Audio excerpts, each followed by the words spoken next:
Biblical quotes do a fairly good job of arguing that abortion is murder, but they actually also do a fairly good job at arguing that talking somebody out of IVF is also murder.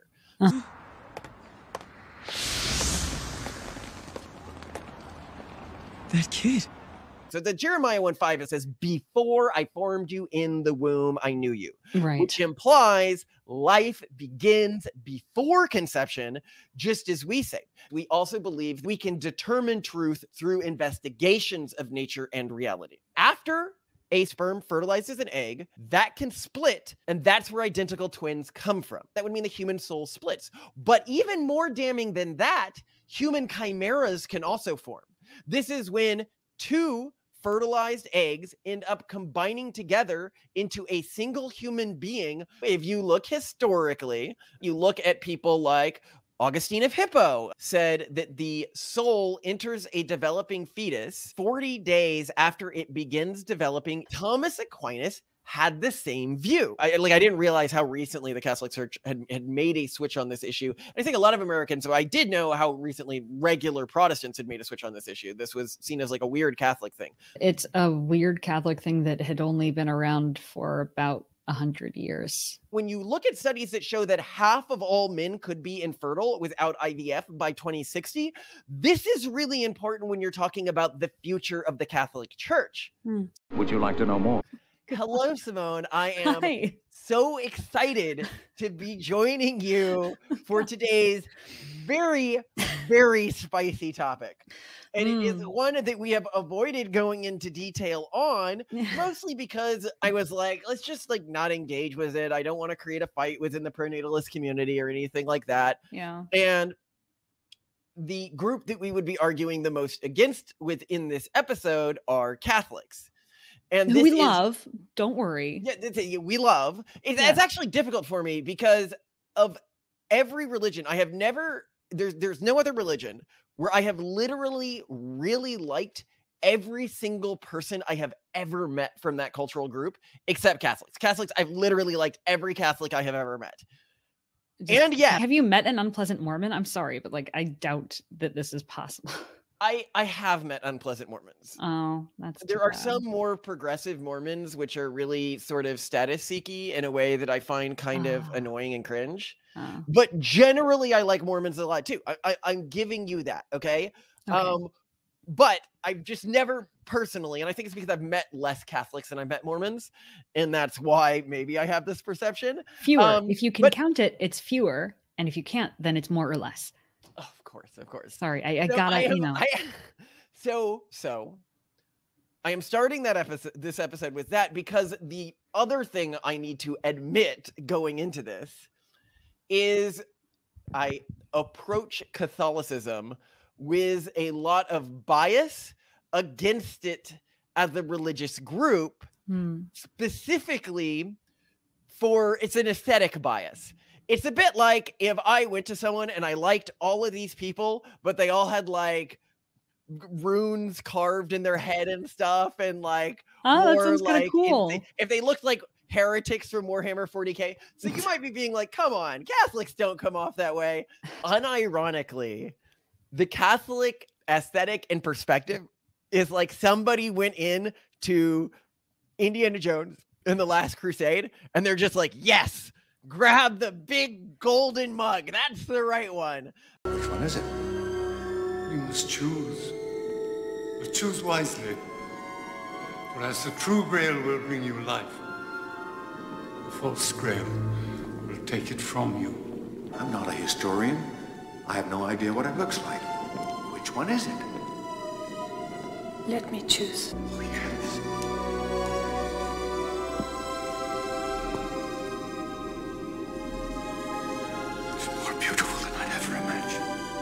Certainly is the cup of the King of Kings.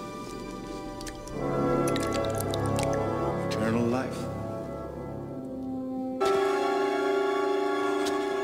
What is happening to me? He chose poorly.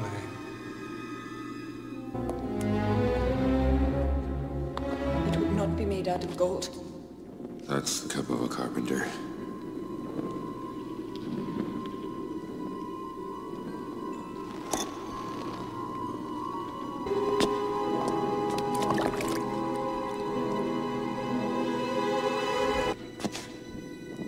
chosen wife. Because my perception, like when I read the Bible, is like Jesus is not about like a guy on a giant throne framed in like golden outlays telling people what's true and what's not true. You know, I look at something like the Pope Stephen VI and the cadaver syndrome. You know, he put a dead pope on trial and had him hung, and I'm like, come on, this is not like this system for deciding who God is talking through does not seem like it's working to me. It's not selecting very well. It's not selecting very well. Well, so then people will be like, yeah. But not all Catholic churches are like these big ostentatious displays that make it look like somebody from the Dark Ages just went buck wild with a bedazzler. And it's like, yeah, you know, sometimes they do big displays of human corpses and bones. There's something I'd like to show you. Something you might enjoy. As one animal lover to another.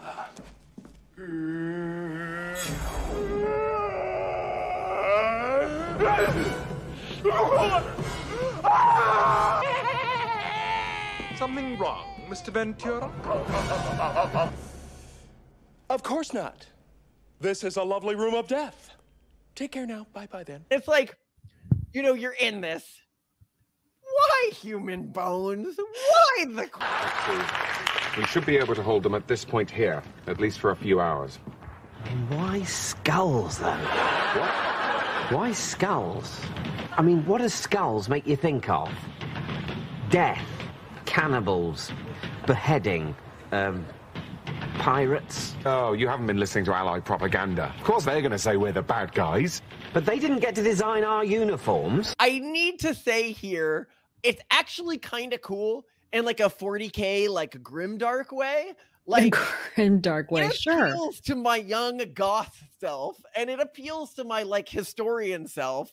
But there's another part of me that is like, yeah, but you know, this person, he's like, you know, it's like a person comes up to me, but he looks like a 40K, like Warhammer cultist. And he's like, hi, I'm Father Frank, the Bloodthirster, and I have very pleasant things to say to you. And I'm like, yeah, but you know, all the ornateness, because from our perspective, right, any wealth, especially unearned wealth, is a sign of sin. Like indulging in unearned aesthetic pleasures within our reality is a sign of sin. And to indulge in that within a religious center is like marking it as a house of sin. I say all this because I think it's really important to note when I am approaching a topic with an extreme amount of personal bias, which in this case I feel I am. Let's get back to the topic at hand because this is really interesting to me. So first, it's important to understand our perspective on when life begins in relation to IVF.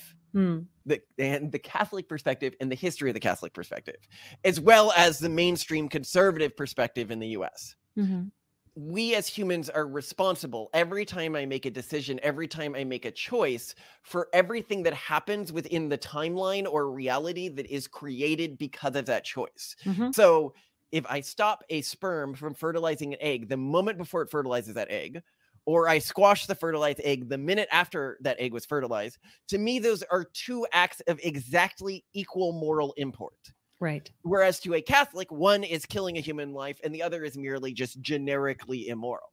Whereas to me, they do not seem particularly different. But to me, this also means that you are technically ending a human life if a couple intended to have a child and you talk them out of having that child.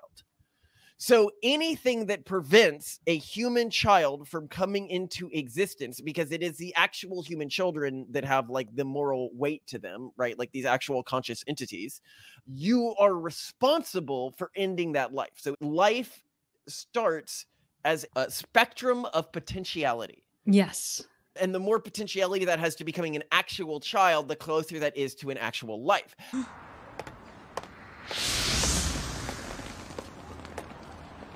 That kid? But why? They are replacements of people who had their existence consumed by denizens of the Crimson World. So first we need to get into what Catholics actually think and what conservatives actually think in the US, because a lot of people are just not up to date with their history on this subject. Well, yeah, no, it's not just so I think most people know what Catholics and conservatives think, which is life begins at conception, and it's very, very bad to I might be surprising you here. This is what they think today. Yes. So if you go to the 1970s and you look at the National Conservative Conference, where they did a poll on this, more conservatives were pro-abortion than were anti-abortion. This is because Catholics used to be mostly a Democrat thing.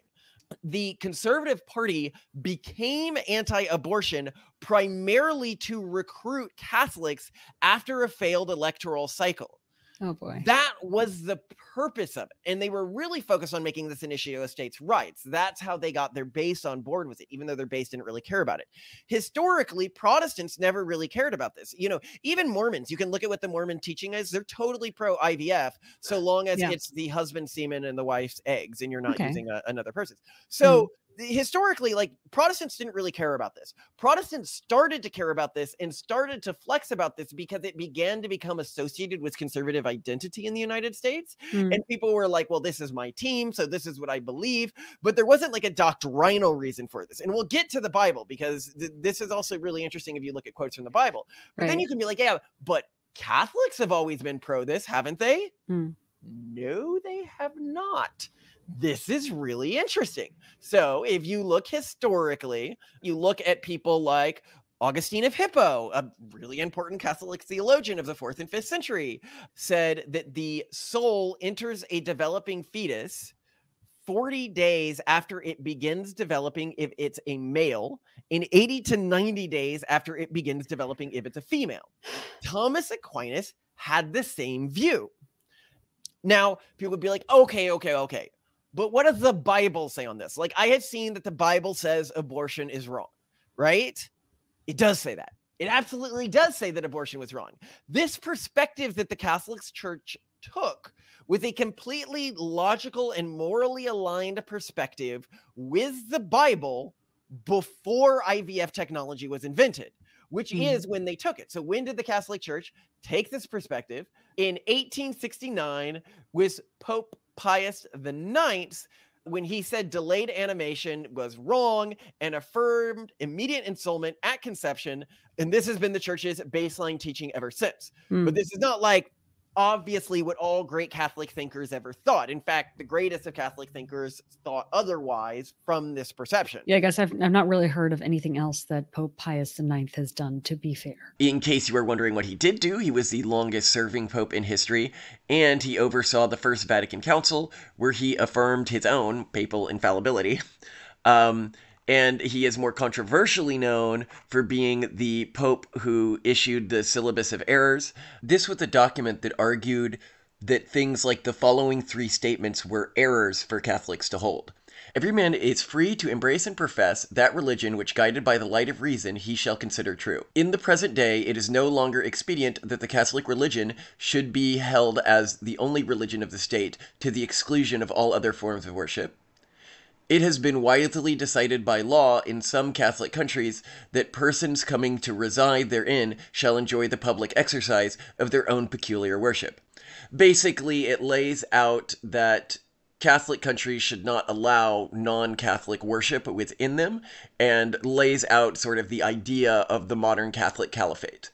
So, of course, this is somebody who we are going to have some moral differences with when you look at the world from our perspective. Yes, which is important when we're talking about like our problems with how popes are chosen and the infallibility of popes. But anyway, let's get back. He's not like famous for, you know, his various liaisons, female liaisons, etc. Now, oh, did he have a problem with females? No, I'm just saying like other popes were worse than him for sure in terms of like actually being fairly, you know, good practicing religion. So now we're going to talk about actual biblical quotes. And again, these actual biblical quotes do a fairly good job of arguing that abortion is murder, but they actually also do a fairly good job at arguing that talking somebody out of IVF is also murder. So let's talk about them.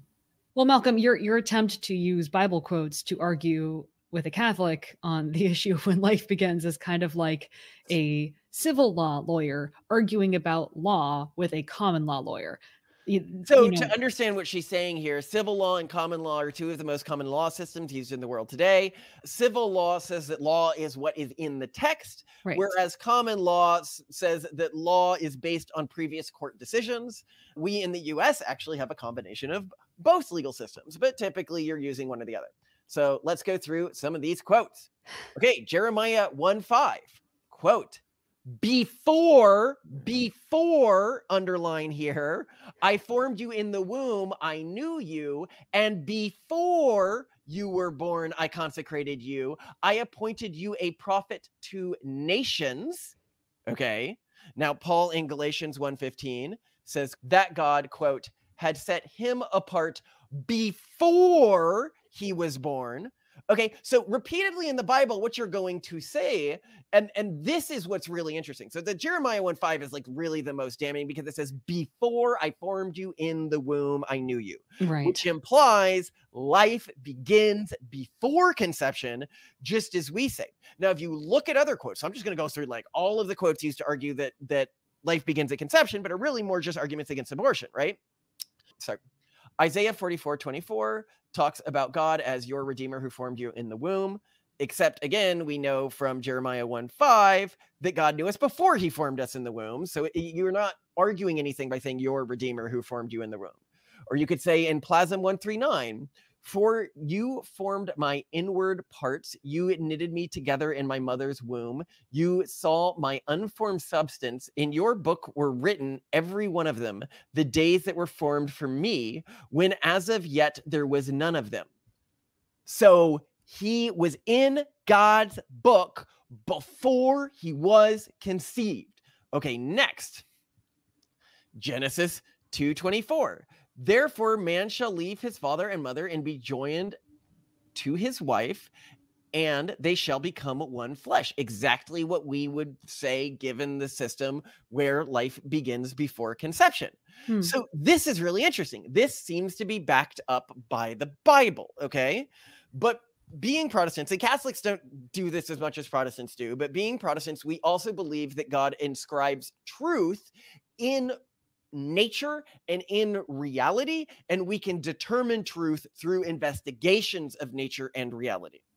Okay, so this is what I mean by this is God's not like stupid, right? Like, again, we are not like traditional Christians, but we believe that God's intention was carved into the Bible for us to study and learn from. If he very intentionally has the Bible multiple times say life begins before conception and never once has it say life begins at conception, then my read is that would have been a very easy thing for God to put in the Bible if that's what he intended to say.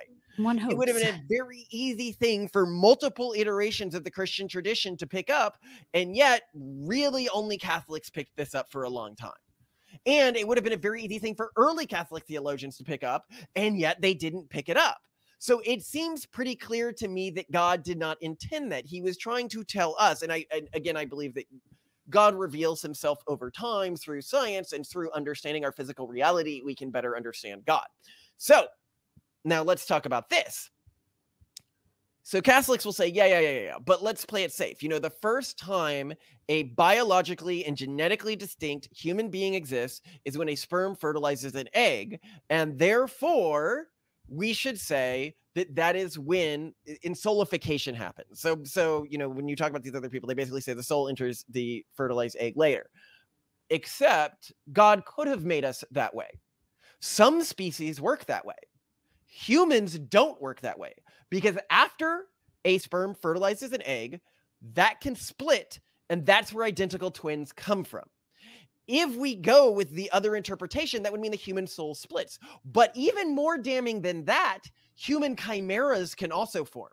This is when two fertilized eggs end up combining together into a single human being with the DNA of two people. Some famous cases around this was like one woman had her children taken from her or something because they genetically weren't her children and nobody could find out why. And she's like, no, I swear I had these kids. They're genetically mine. And it turned out she was a chimera between her and her technical sister, where her reproductive organs were actually biologically her sister's reproductive organs who they had merged together in the womb. Now, why did God allow this to happen in humans when this doesn't necessarily happen in all biological life forms? Because he was trying to tell us something. And the implications of getting this something he's trying to tell us are very important and of increasing importance, right? Because it means that, so let's talk about why they're very important for Catholics specifically. So when we talk about things like falling fertility rates, okay, that's one thing. But when you look at studies that show that half of all men could be infertile without IVF by 2060, this is really important when you're talking about the future of the Catholic Church. Okay. When you look at something like Catholic majority countries in Europe having a fertility rate of, can you guess what it is, Simone? 1.9. 1.3. No. Oh my gosh. It's really low. Wow. So like right now, Catholics are headed towards extinction. Now, we may see conservative Catholic traditions outpace progressive Catholic traditions, but here's the interesting and great thing about Catholicism. When we argue and we say all this, and this is probably going to be what I'm titling the episode, I think Catholics are going to change their mind about this because the Catholic Church isn't stupid. It took these positions because they were the morally correct positions when they were taken. Before IVF existed, when they were fighting against abortion, yes, they were fighting for a moral position. That was absolutely correct. The laity couldn't understand any other position, and so of course they were going to take this position. But now that IVF does exist and they are preventing human beings from coming into this world, it's a very, very different argument with very different implications. And it's something that their early thinkers didn't believe. It's something that the Bible doesn't support. So yeah, they'll change their minds on this. It's the way that they'll survive, and they're not stupid. And Catholics are good, intelligent people. They make up, as I pointed out, other than conservative Jews, I point out multiple times, if you talk about the conservative intellectual class, the vast majority is Catholics or Jewish in ancestry, which to me, it adds a lot to the conservative movement to have this. But here's where this gets more interesting. So Simone and I, before we did an episode on this, we're like, there's gotta be something we're missing, right? Right. So, and there was one of my former classmates in school actually then went on to become an ordained Catholic priest. So like, this is extremely helpful. We're like, okay, we have someone on the inside. Let us email him and hopefully he'll get back to us. And he did. And he was very generous to take time to speak with us and give us both what he called sort of the simple answer and the more complicated hard answer, both of which were incredibly helpful. With, the simple answer basically being, if you have a doubt about when human life begins, you should err on the side of the earliest possible moment. But that doesn't work with our argument. Yeah, because we're erring on the side of the earliest possible moment. We believe it begins before conception, but continue. But in that way, I guess, and this is going to become ironic very soon, he's talking about the earliest possible moment in a material sense, when you have a material fertilized embryo. The deeper metaphysical answer appears to be related to a split in materialistic thinking that took place around the time of René Descartes. So my former classmate and our friend briefed us on Aristotle's four causes, which I wasn't familiar with and Malcolm wasn't either. But there are, according to Aristotle, four causes to a thing. There is the material cause, that from which, as a constituent present in it, a thing comes to be. So bronze or silver are causes of the statue and the bowl. Then there's the formal cause, the form, i.e. the pattern. The form is the account of the essence and the parts of the account. Then there's the efficient cause. This is the source of the primary principle of change or stability. So the man who gives advice, the father of the child, the producer is the cause of the product, and the initiator of the cause is a cause of what changed. So like the cause is sort of why it happened, I guess the efficient cause. And then there's the final cause, which is something's end, what it is for, in its cause as, you know, health is the cause of walking, according to some people. So the first two causes are pretty sort of like literal and materialistic. But our friend argued that the second two causes are sort of what got thrown out with the bathwater after Descartes very much changed philosophy around a sort of mathematically based metaphysical understanding of reality, that we cannot trust anything that we cannot prove mathematically, that we cannot see, that we cannot touch. And with that change in philosophy, a lot of really important metaphysical stuff was lost. And so essentially, he's arguing the efficient cause and the final cause were lost in that. And that's sort of where like the soul of a person comes in, their essence, their humanness, which doesn't have like measurable human elements, was lost. So people, you know, trying to throw the argument of the Catholic Church of when life begins into these materialistic terms is kind of losing the point in the first place, according to this argument, because it is not actually about materially what's happening and when. This is about the human soul. This is about when something becomes human. And going back to the original argument, which is what it looks like when you're looking at the original works on this. Continue. Right. And when it comes back to that original, much simpler argument, if we're not sure, and we can't be sure because this is all stuff that is not, you know, material, this is all very complicated, we should have the biggest preponderance of caution possible. Yes, which again would have us say, yeah, so you're killing kids and you're killing lots of kids given the increasing fertility decline. And as the fertility decline increases, you're killing more and more kids every year. Like, I understand why they took the original perspective, but here's where it gets really interesting. So this entire argument, you know, was based on Aristotle. The original, yeah, like this idea of the formal and efficient cause also being really important, so beyond material, mathematically proven things. All of his stuff was Aristotelian because he's basically saying that there was like a pre-Descartes and post-Descartes era, and the pre-Descartes era, at least when it came to like modern philosophy as we're familiar with it, was driven by Aristotelian. Before we go further, I gotta ask a lot of questions. Yeah, Aristotle thought life didn't begin until 40 days after for boys and 80 days after for girls. So Aristotle does not believe that his theory agrees with this preacher. Sorry. What? That for boys it's so much earlier. Whereas like in reality, you know, like a zygote, like it starts out as like, you know, the default blank is like female, and like you have to go through more steps to become a boy. So like, I guess if you're trying to like make a scientifically based version of this, it should be that boys start at 80 days and girls start at 40 days. Forget that, because girls, anyway, they need more time for their penises to invert. Don't you understand? He thought it began 40 days after the embryo started developing, or 80 days after in the case of a woman. Well, I don't think our friend knew that. No, he didn't know this, but this is what's interesting, and this is why. Yes.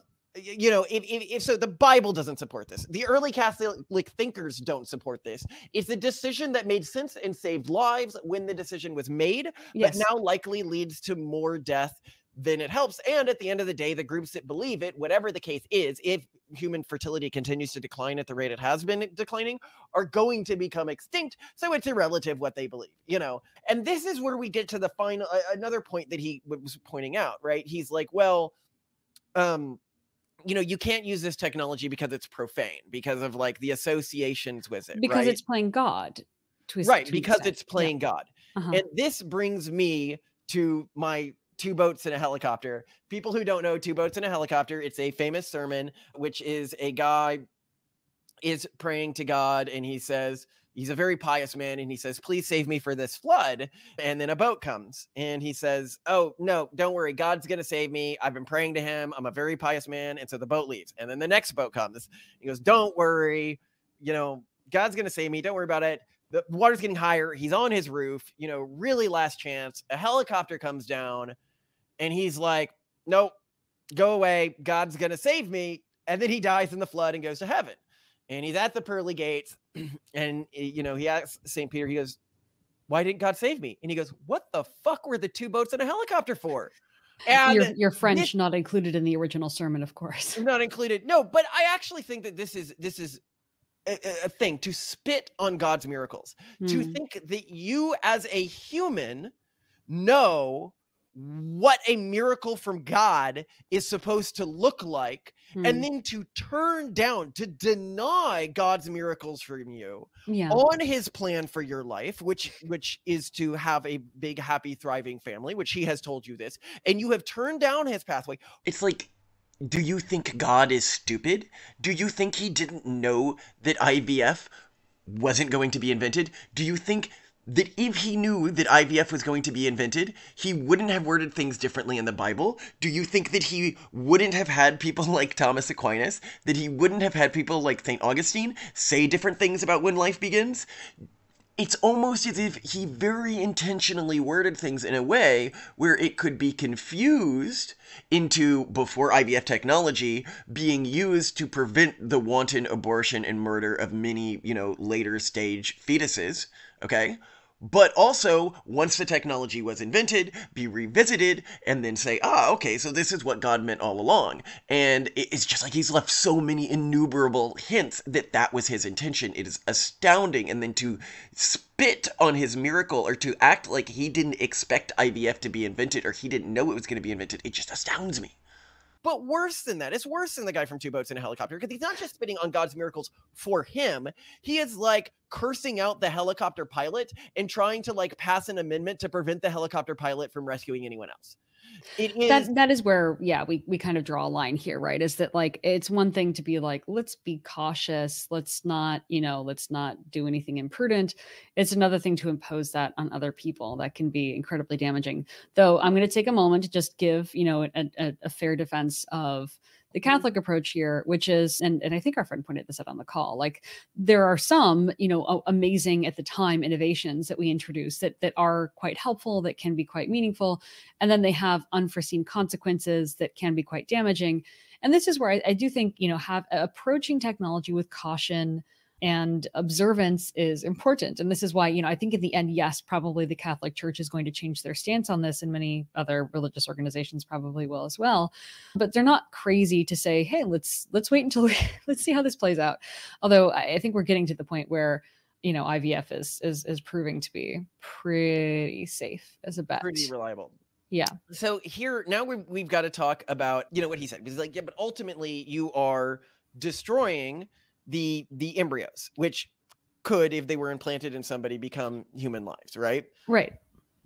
And this is where I'm like, yeah, but come on. Like, I personally, I really do not think they believe they are human lives. I think they use this for the sake of argument. But I think if you said you can push a button, you can either destroy 10 embryos or kill a 5-year-old kid, which button do you press? Every time they're going to destroy the embryos. Even if you made the button, 25 embryos, 50 embryos to save, a 10-year-old kid, they're going to press that button. Because this intuitive argument is in favor of the idea of potentiality. And a 5-year-old kid obviously has more human potentiality than an embryo, but the potentiality does still matter. I need to remind the audience here that us and Catholics are arguing to try to find out what's truth with the same goal. We are on the same team. Meanwhile, the antinatalists come in here and they're looking at this trolley problem we've set up, and they're like, multi-track drifting. But yeah, and this is, I think, one of those things where when you look at what they're saying, it just, to me, it doesn't pass like a sanity test with these embryos, right? Like, yes, if you allowed them to develop past their current stage, every sperm that I emit, if I allowed it to contact a human egg in some way, it could eventually become a human being. If I take this perspective, what I should do is just ejaculate one, freeze it, try to take every single one of those little sperms and put it with one little egg. It reminds me of that Legally Blonde scene where she's like, well, shouldn't he be responsible for every emission? Although Mr. Huntington makes an excellent point, I have to wonder if the defendant kept a thorough record of every sperm emission made throughout his life. Interesting. Why do you ask? Well, unless the defendant attempted to contact every single one-night stand to determine if a child resulted in those unions, he has no parental claim over this child whatsoever. Why now? Why this sperm? I see your point. And for that matter, all masturbatory emissions where his sperm was clearly not seeking an egg could be termed reckless abandonment. Yeah, you are killing hundreds. It would be considered reckless abandonment. Full humans. Yeah. With every emission, if you take this perspective, because every one of them has the potential to become a full human being. And although, yeah, we will say many religious conservatives have also been very against any non-procreative we'll emission. do the Monty Python scene here. You see, we believe.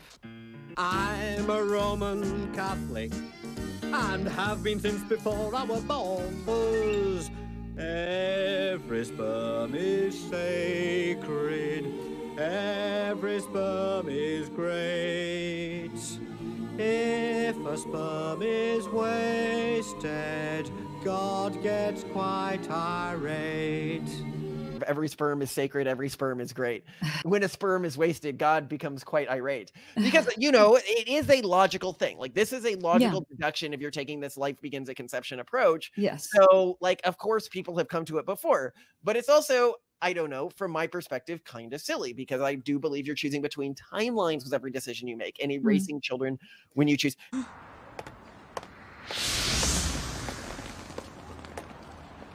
That kid. But why?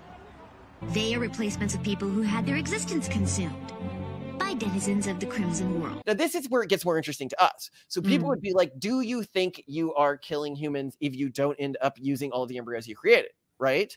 Now, we want to use all the embryos we created. We do think that that is killing humans. But also, when you take this timeline splitting view, killing humans doesn't have quite the same weight it does within other views, because you are also responsible for everything that happens within the timeline you're choosing. Let me explain, right? So suppose I had like 50 kids. I was just like, okay, well then I have to maximize all the kids I can have. And I do literally everything I can to have as many kids as I have, to the extent where it lowers the quality of life of my existing kids and my ability to give them a good childhood and my ability to give them a culture that they want to pass on in the future. And it leads to them not having grandchildren or like abusing their grandchildren in some way. So in the end, you're essentially killing potential future generations. Exactly. Every decision I make, I'm not just responsible for the one person that creates or doesn't create. Right. I'm responsible for all of the ripple effects of that decision. Yes. Centuries into humanity's future. Yes. I do not get out every decision I make. All of the future rests on that decision, and everything that could happen rests on that decision. And I am fully responsible for all of that. But this is true not just for creating an embryo. This is true of getting out of the bed in the morning. Like people often, you know, like in terms of our personal productivity, I think one thing that really helps us is just getting out of bed in the morning. Some people wake up when the alarm goes off and they're like, oh, I could go back to sleep. I'm literally thinking, how many hundreds of thousands of humans are going to die because I go back to sleep? You know, right. If I do not perform the function I was born to perform, how many hundreds of thousands of people die for every moment of indolence? And of course, being a human, I will sin. To be a human who thinks that you will not sin is to be extremely susceptible to sin. But, you know, whether it's drinking or whether it's the few days where I do fall back asleep because I'm just feeling that tired. But I am responsible for all of the souls that bear the burden of my sin, and that number is innumerable. And therefore, with every decision I make, it needs to bear an enormous amount of conscious thought from my perspective. And I really cannot be flippant with this stuff.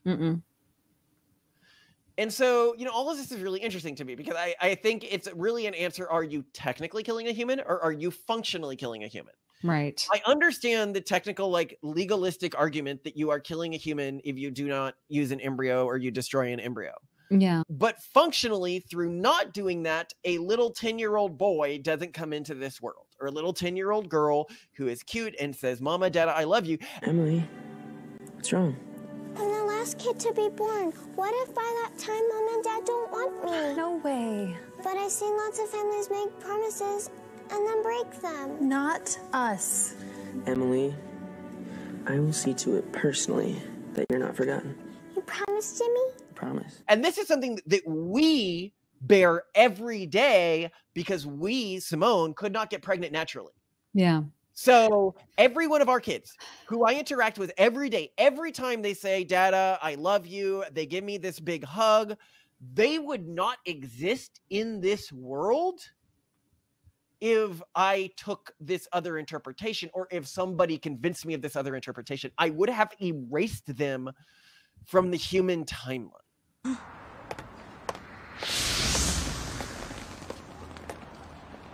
That kid. Yeah.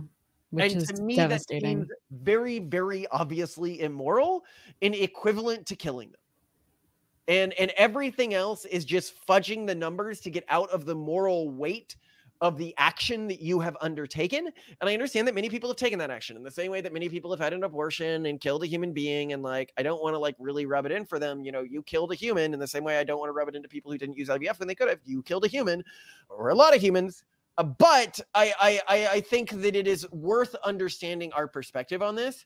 And our larger perspective is like, we can evangelize our perspective towards Catholics, but I do not think that any cultural group, our cultural group, for example, should ever use a legal system to try to enforce another cultural group to live by their values. I believe that that is one of the ways that God shows what's true and what's not true, is through which groups proliferate and which groups don't proliferate. And if I tip the scale there, then I have acted sinfully and arrogantly to think that I understand God's plan and God's miracles more than he intended them to unfold. It's a very interesting question for us. And I guess the things that really shocked me when I went into this was, one, I didn't know the position of the early church on this. Two, I didn't realize how recently the Catholic Church had made a switch on this issue. And I think a lot of Americans, so I did know how recently regular Protestants had made a switch on this issue. This was seen as like a weird Catholic thing. Like my granddad, who was a conservative congressman, he even told me when I was growing up, he was like, yeah, it was really weird because he was there during the 70s when this switch happened. And he was like, it was considered like a weird Catholic thing for my early political career. And then it became like a mainstream conservative thing. Well, and around that time, it's a weird Catholic thing that had only been around for about 100 years. Yeah. Which in the larger scheme of the church is not that much time in the end. Yeah. And it was a good thing. I'm saying it was a good thing when it happened. And I'm glad. Yeah. Like here's another example of one of those things, like a technology that can be very, very good and life-saving at the time and then has to be dropped because it starts killing people. Can you guess what it is? Ooh, what is it? Asbestos.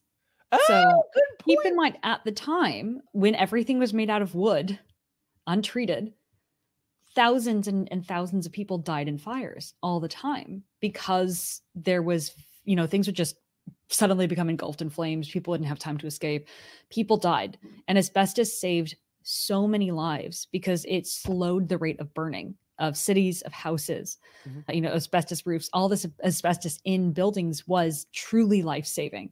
Asbestos has been banned in some part of the world, but for here in Quebec, we're telling that you should use more asbestos. Really? Yes. And then, you know, we got to the point where we had other fire retardant chemicals and materials, and we reached a point at which asbestos no longer made sense. We didn't need it anymore. And so we have to get rid of it and carefully remove it from buildings because it is, you know, we now have longer lifespans and now the asbestos is going to get to us. But the point is that there can be a time when something saves lives and is very, very good. And then that same thing later on in the presence of other technologies and understandings needs to be removed. We have to change. That doesn't mean that asbestos was always bad and always evil. It means that there's a time and a place for things. And I think that's where we are with the Catholic Church and when life begins, right? Yeah, well, and I would say that, you know, with this, like, just a quick summary, like, God is not an idiot, okay? God did not say once in the Bible that life begins at conception. Yet he said multiple times it begins before conception. Yeah. Okay, he has multiple times within the Bible said that babies' lives matter because he thinks abortion is wrong, and we think abortion is wrong, you know, after a certain period, right? But he also, like, he'll say, like, oh, the baby jumped for joy within the womb, right? Like at a certain trimester or something. It's like, great. You know, we agree with that. If you kill a woman who's like heavily pregnant, you have killed two people. You have not killed one person because that person would have come to existence. They had high potentiality. Right. But if you convince somebody to not have a kid, you have also killed somebody.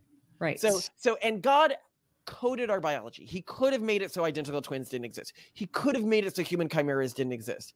And yet he coded that into our biology. The things do not happen by accident. I think if you look at God's plan, whether it's the Bible or human biology, or even the original arguments like Aristotle and stuff like that, he has made his will imminently clear. And I really am looking forward to the day when, and again, no animosity towards Catholics. This is just something that we have like a really strong difference of perception on. But I hope and I genuinely believe that the Catholic Church is going to change its perception on this, which will lead to innumerably more humans who are waiting to come into existence, coming into existence. Fingers crossed. Oh! I'll tell you that. What would you like for Christmas this year? Yeah? And how old are you? 1, 2, 3, 4, 5, 6, 7, 8, 9, 10, 11, 1 million? 3? 1, 2, 3? Well, I'll tell you what I'll do. I'll talk to the elves at the North Pole and we'll see what we can do. All right? Oh, wow. All right. Was Santa scary? Yeah.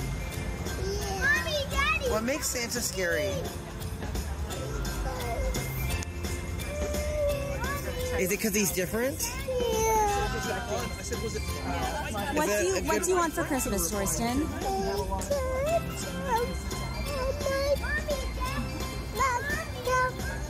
Do you want rocks for Christmas?